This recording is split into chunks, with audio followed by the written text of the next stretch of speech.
হযরত আবু হুরায়রা রাদিয়াল্লাহু তাআলা আনহু হতে বর্ণিত রাসূলুল্লাহ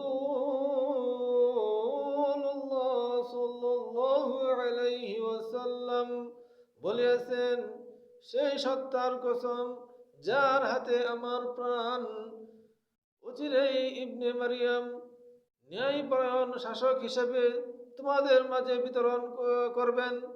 তিনি খ্রিস্টান ধর্মের প্রতীক শুলি ভেঙে দিয়ে ফেলবেন, শুকুর হত্যা করবেন, জিজিয়া প্রথা বিলুপ্ত করবেন, অর্থাৎ ইসলাম গ্রহণ ব্যতীত অন্য কিছু গ্রহণ করা হবে না, এবং মাল সম্পদ এত প্রাচুর্য হবে যে কেউ তা কবুল করবে না। সে সময় একটি সিজদা দুনিয়া ও দুনিয়ার মধ্যে যা কিছু আছে তার অপেক্ষা অধিক উত্তম হবে। অর্থাৎ মানুষ তখন ইবাদতমুখী হয়ে যাবে।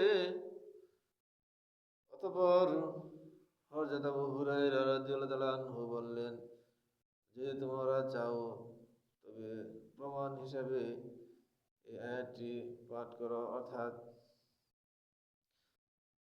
হযরত ঈসা আলাইহিস সালাম এর ওফাতের পূর্বে প্রতিটি আহলে কিতাব তার উপর ঈমান আনবে। বুখারী ও মুসলিম হাদিসটি বর্ণিত হয়েছে। এই হাদিসের ব্যাখ্যায় হযরত ঈসা আলাইহিস সালাম আগমনের পর ইসলাম ব্যতীত অন্য কোনো দিন বা দিনের অনুসারী থাকবে না। এই হাদিস থেকে আমরা এটি বুঝতে পারলাম, হযরত আবু হুরায়রা রাদিয়াল্লাহু তাআলা আনহু হতে বর্ণিত রাসূলুল্লাহ সাল্লাল্লাহু আলাইহি ওয়াসাল্লাম বলেছেন, নিশ্চয় ইবনে মারিয়াম ন্যায়পরায়ণ শাসক রূপে অবতরণ করবেন। তিনি শুলি ভেঙে ফেলবেন, শুকুর হত্যা করবেন, জিজিয়া প্রথা রহিত করে দেবেন। লোকেরা জোয়ান জোয়ান তাজা তাগড়া উষ্টিসমূহ ছেড়ে দিবে, অথচ কেউ তার প্রতি ভ্রুক্ষেপ করবে না। মানুষের